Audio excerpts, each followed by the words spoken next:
Хо-хо-хо! Я уже еду к вам! Комнатку подготовили? Всем привет! Я Анна Оськина, и нужно встретить Дедушку Мороза с почетом. Вас ждет экспресс-стройка и ремонт настоящего новогоднего домика Деда Мороза. И сегодня я покажу, как с нуля создать вот такой шикарный камин. Тепло, хорошо греет. Ставь лайк, если понравился мой камин, подписывайся на канал и нажимай на колокольчик, чтобы не пропустить продолжение этой истории. Начнем же нашу стройку. Сначала я склеиваю каркас комнатки из пенокартона. На пенокартон, предназначенный для стен, наклеиваю красную бумагу. Приклеиваю стенки к полу и на пол кладу вот такую бордовую бумагу. Знатная комнатка! Высокие потолки получились, да и цвет обоев мне нравится. А вот для камина только самые лучшие материалы выбирай, вон их сколько. Если я дедушка, не значит, что мне похуже надо.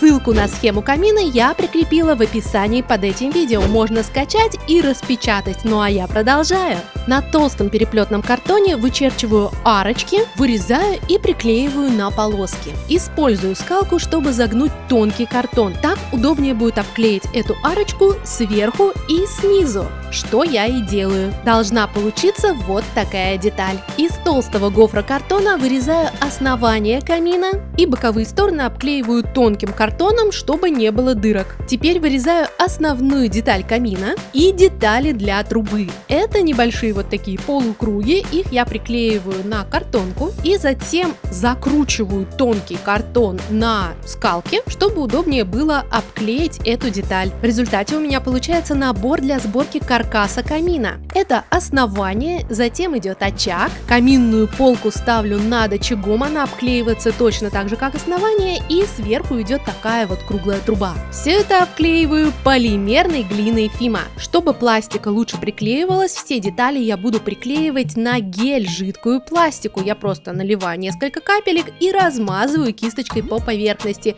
Теперь полимерная глина отлично приклеится к картону. И я выбрала белый цвет для моего камина. Чтобы не вылепливать каждый камешек, воспользуюсь фактурным листом с эффектом каменной кладки. Раскатываю тоненько белую пластику, присыпаю ее крахмалом, припудриваю кисточкой, излишки сдуваю, прикладываю фактурный лист, хорошенечко прижимаю, прикатываю, и у меня получается вот такая вот поверхность с эффектом каменной кладки. Такими пластами мне нужно будет обклеить весь камин. Я вырезаю деталь нужного размера, вырезаю чуть побольше, все лишнее всегда можно отрезать самыми обычными ножницами или канцелярским ножом. Обклеиваю внутреннюю часть очага, а затем этот очаг приклеиваю на основание камина. На клей. Кладу каменную кладку внутрь, аккуратненько прижимаю по краям. Должно получиться так. Замазываю основание камина и накладываю на него белую полимерную глину без кирпичной кладки. Загибаю, отрезаю все лишнее и точно так же закрываю бока этого основания. Вырезаю уголочки, отрезаю всю лишнюю полимерную глину. И на основании камина у меня будут как будто бы такие большие камни-кирпичи. Спицей я продавливаю разделение между этими камнями, чтобы действительно получился эффект такой вот большой кладки. И чтобы добавить натуральности этому камню, я прохожусь по нему щеточкой, чтобы добавить фактурки. После чего обклеиваю внешнюю форму очага камина и делаю декоративную кладку спереди. Для этого я вырезаю длинную белую полоску и просто точно так же продавливаю ее на части, делю на дольки, сначала пополам, затем каждую из дольчик еще пополам и еще пополам, чтобы все кирпичики получились ровненькими. Так получается декоративная отделка очага.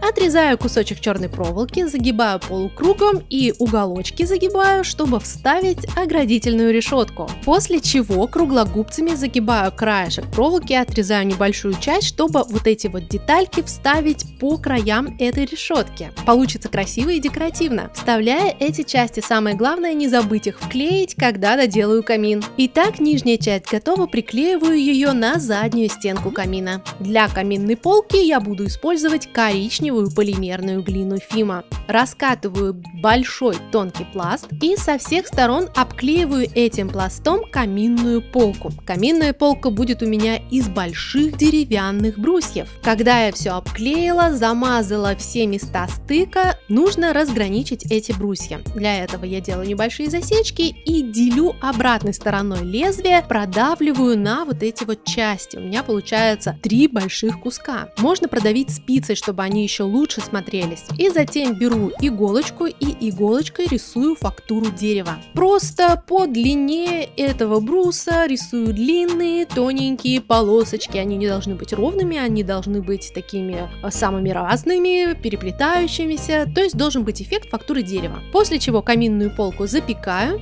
и запеченную каминную полку тонирую черной акриловой краской. Я всегда выбираю матовую краску, потому что она не блестит и смотрится более натурально, как мне кажется. Просто закрашиваю все черной краской, а излишки краски снимаю влажной салфеткой. То, что попало в трещинках и остается, а все, что на поверхности, снимается. В результате получается эффект такого тонированного и более натурального дерева. Для следующего этапа мне нужна полимерная глина любого цвета. Чтобы не использовать чистые цвета, я беру обрезки от предыдущих работ. Я их складываю вот в эту коробочку. Набираю побольше разных цветов, перемешиваю, у меня получается вот такой болотный оттенок. Нарезаю этот цвет на полоски 2 сантиметра. Их я буду устанавливать вокруг камина. Нижнюю часть камина я уже запекла и не боюсь ее повредить. После этого все детали к нему будут приклеиваться на гель. Смазываю гелем и приклеиваю эти полоски круг за кругом вокруг этого камина, около задней стенки. Нужно выкладывать столько полосок, чтобы одна полосочка выходила за границы нижней части камина.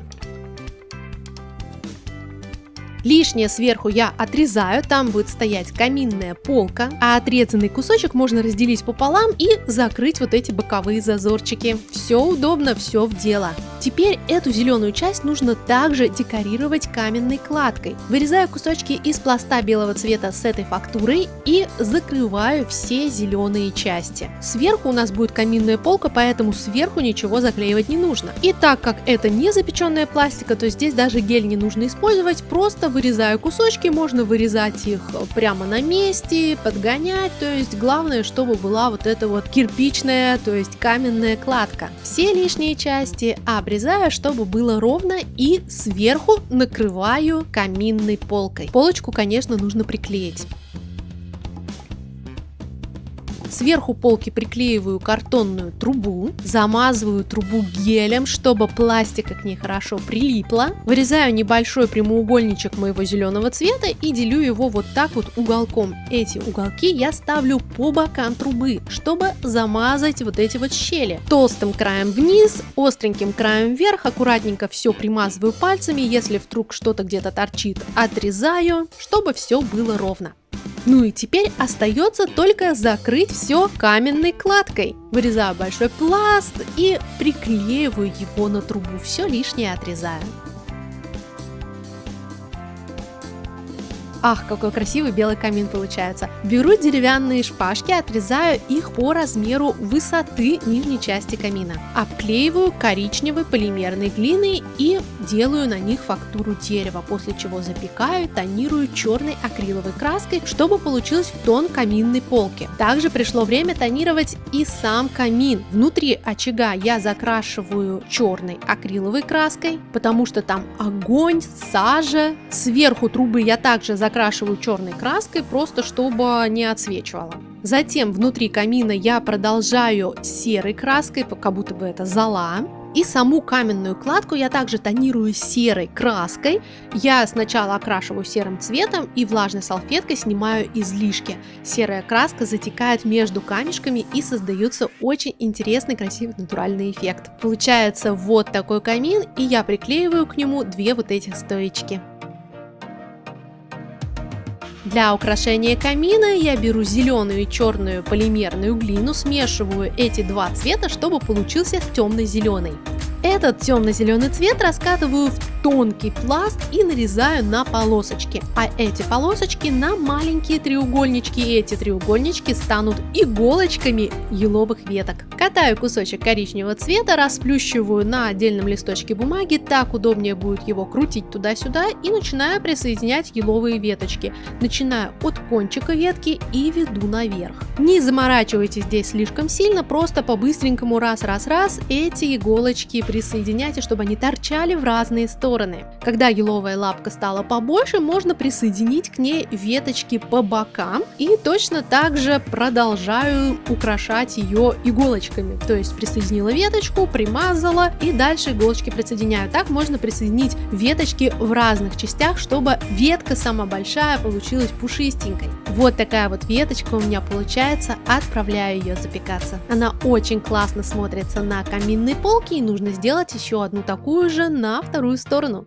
Для украшения каминной полки я беру эти две еловые веточки и кучу бусинок. Веточки я сразу приклеиваю на камин, а затем аккуратненько пинцетом подцепляю бусинки и также приклеиваю между этих веточек. Крупные елочные шары можно присоединить посередине, чтобы они сразу смотрелись таким ярким акцентом, ну а маленькие распределить по краям. Я купила вот такую вот золотую ниточку бусинок, и эту нить я оплетаю вокруг стоечек камина. Удобнее всего их приклеить на горячий клей, но я клеила на клей Момент Кристалл, поэтому мне пришлось очень долго держать, пока приклеится. Учитывайте этот момент. Ну и, конечно же, нужно сделать дрова. Для этого я катаю колбаску коричневого цвета, нарезаю ее на части и кромсаю края этих частей, чтобы было похоже, что эти дровишки уже немножечко погорели. Соединяю их все вместе в кучку, и также можно нарезать несколько кусочков черного цвета, чтобы были угольки. Запекаю эту кучку, а после запекания тонирую сначала черным цветом, чтобы показать, что эти дрова горели, что они в золе, в саже, а затем нужно тонировать уже кусочки серым цветом, можно добавить белого цвета и красного, чтобы показать золу и такие уже тлеющие красные раскаленные угли. Золу очень классно делать прямо на краях, на стыках каких-то. Ну а красный цвет можно просто точечками добавить кое-где на дровах. И, конечно же, отправляю дрова в нашу печку. И в результате у меня получается праздничный новогодний камин для Дедушки Мороза. Хо-хо-хо! Давай у этой стены его поставим. Тепло и уютно. Погрею-ка свои старые косточки. Камин получился как настоящий. Я долго его делала и очень довольна результатом. Лайк, если понравился. И по этому видео вы сможете сделать себе такой же. Еще бы кресло, да побольше, чтобы удобнее было сидеть, дедули. Обязательно сделаю еще и кресло, и елочку, и, конечно же, гору подарков, которые дедушка привезет с собой. Поэтому подписывайся на канал и нажимай на колокольчик, чтобы не пропустить продолжение этой истории. Желаю вам всем творческих успехов, вдохновения и самого новогоднего настроения. До новой встречи уже совсем скоро!